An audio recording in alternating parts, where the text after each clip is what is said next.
Oke, ini tehnya saya ya. Silakan. Baik, terima kasih Mas. Ya, sama-sama. Ya, selamat malam pemirsa. Sepertinya jelang Pilpres 2024 ini suhu politik sudah mulai terasa panas ya di tanah air. Banyak sekali kepala daerah ini sudah terang-terangan mendeklarasikan dukungan untuk calon presiden di Pilpres 2024 ataupun juga peserta pemilu 2024. Nah, dua di antaranya ini adalah Wali Kota Solo yaitu Gibran Rakabuming Raka dan juga Wali Kota Medan Bobi Nasution. Ada dua persoalan serius yang bisa kita sorot. Ini bukankah seharusnya pejabat publik ini mematuhi ataupun juga tunduk di bawah peraturan perundang-undangan soal undang-undang pemilu yang tidak boleh terlibat dalam hal dukung-mendukung? Atau yang kedua ini kita juga harus soroti bahwa sebenarnya ini apakah termasuk sudah curi start kampanye, padahal kampanye masih tanggal 28 November 2023 mendatang. Nah, Bawaslu sendiri sudah menyebut bahwa ini adalah pelanggaran undang-undang pemilu, namun tidak ada sanksi yang menjerat. Nah, itulah yang akan kita bahas malam ini di Perempuan Bicara bersama saya Putri Windasari dan juga nanti ada beberapa narasumber kita yang sudah hadir. Tapi sebelum itu, kita saksikan informasi yang berikut ini. Ya, itu tadi sudah kita saksikan ya bersama-sama. Banyak sekali ternyata kepala daerah yang sudah terang-terangan mendukung peserta pemilu 2024 mendatang. Namun ini sudah ada aturannya, tapi kok masih tetap ya melakukan pelanggaran. Nah, untuk itu kita akan bahas bersama narasumber saya. Di sebelah kiri saya sudah ada Ibu Siti Zuro selaku peneliti senior BRIN. Selamat malam Ibu, sehat? Selamat malam Mbak Putri. Cantik sekali Ibu malam hari ini. Perempuan cantik. Kemudian di sebelah kanan saya ada Ibu Husnul juga yang tak kalah cantik ya. Ini Ibu Husnul Mariah, mantan komisioner KPU. Sepertinya banyak jawaban nanti dari Bu Husnul ya soal pelanggaran ini ya. Mantan tapi ya. Mantan, tapi pasti ada pengalamannya banyak ya Bu ya. Kemudian juga ada Mbak Titi Anggraini selaku anggota Perludem. Selamat malam Mbak, sehat? Selamat malam Mbak Putri, alhamdulillah sehat. Sehat. Nanti juga pemirsa akan bergabung bersama kita. Itu ada dari pengamat kebijakan publik Mbak Ika Idris yang masih dalam perjalanan. Nah, saya pertama mau ke Mbak Titi dulu. Ini soal banyak sekali ya Mbak kepala daerah yang terang-terangan nih, padahal sudah ada aturannya nih, melarang untuk kepala daerah terlibat dalam hal kampanye dari sebelum, selama maupun setelah masa kampanye. Gimana Mbak Titi? Iya, pasal 283 Undang-Undang 7 2017 tadi memang seperti disebutkan oleh Mbak Putri melarang pejabat negara ya. Tetapi memang di pasal itu ada celah yang kemudian seolah-olah menjadi alat untuk membenarkan apa yang dilakukan. Karena di situ disebutkan membuat kebijakan yang menguntungkan peserta pemilu.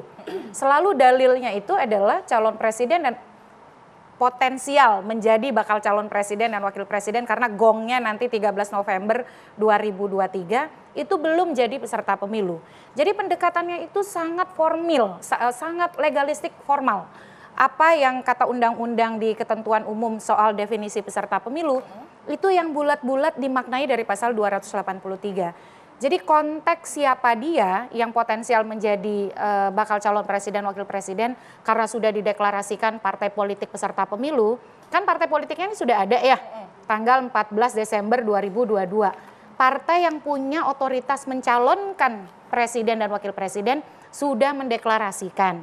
Tetapi tafsirnya selalu dikunci, kan orang itu belum jadi capres cawapres. Belum mendaftar, betul, gitu ya? belum mendaftar.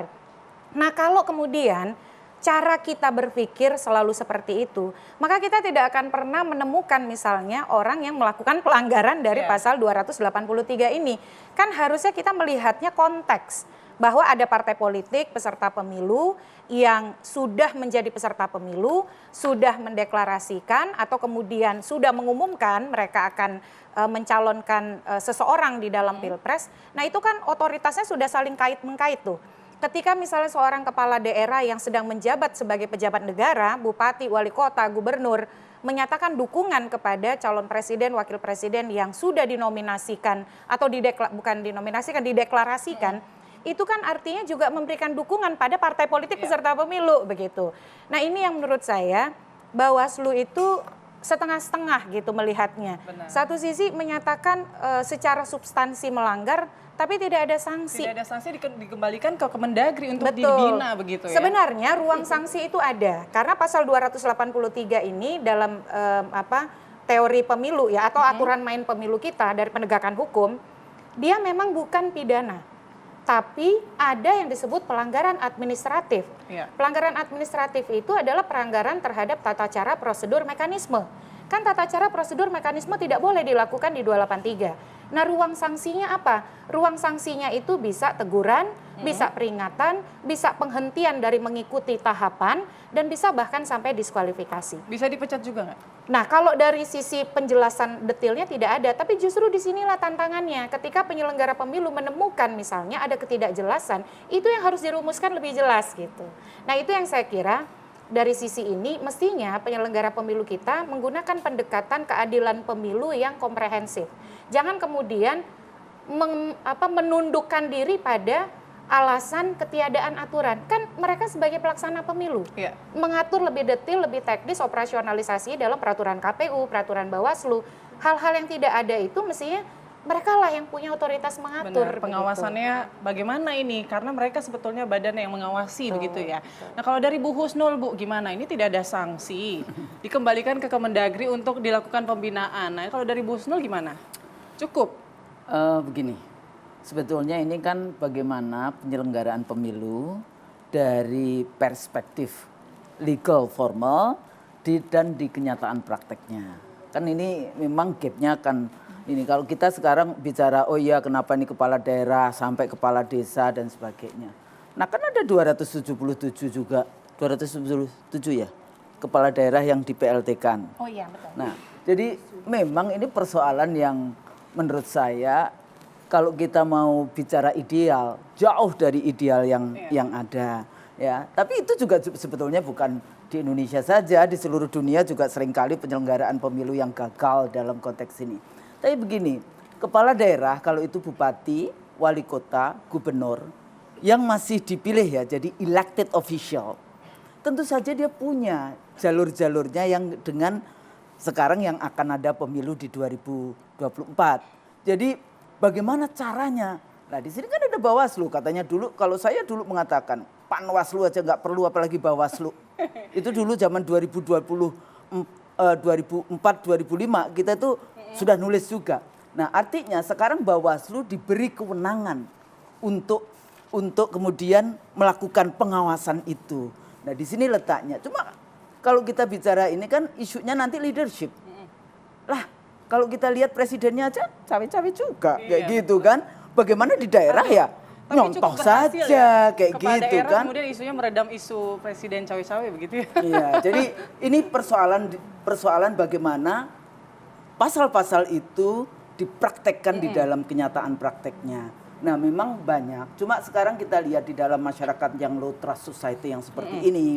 Makanya kalau dia bilang pemilu itu pesta, gimana pesta? Kita juga ada ini yang tadi kampanye misalnya.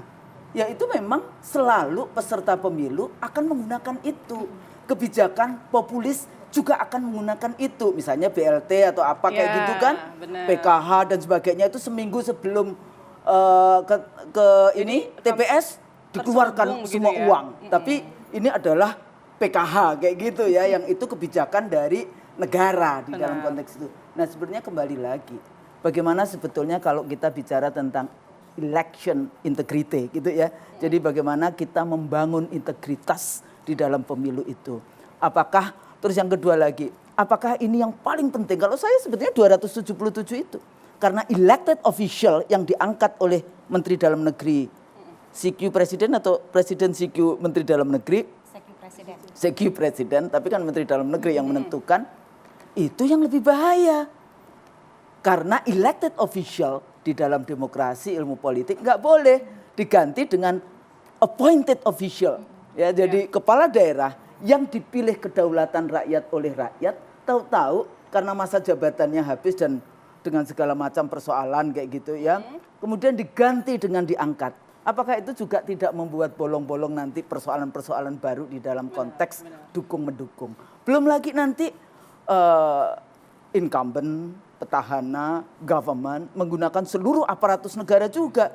Jadi kalau kita sekarang nyentil yang di daerah-daerah, kalau menurut saya istana dulu dibereskan. Istana dulu, benar sekali. Sebenarnya ini cukup jadi pertanyaan juga ya. Ini kan undang-undangnya dari 2017 ya Bu. Iya. Artinya kita sudah pernah nih pemilu 2019. Iya. Kemudian itu masih terjadi lagi. Sejumlah kepala daerah yang mendukung. Kemudian ini pemilu menjelang pemilu Selalu yang kedua masih terjadi lagi. Jadi sebenarnya apa sih yang bikin ini dampaknya ini ternyata harus cukup bisa membuat kepala daerah lainnya juga akan mengulang ini. Nah, apa efek jerahnya Kepala daerahnya nih? kan beda. Benar. Nah, apa ini efek jerahnya dan dampaknya jika pelanggaran seperti ini kemudian ditolerir lagi. Tapi kita akan bahas itu nanti usai jeda. Kami akan kembali di Perempuan Bicara sesaat lagi.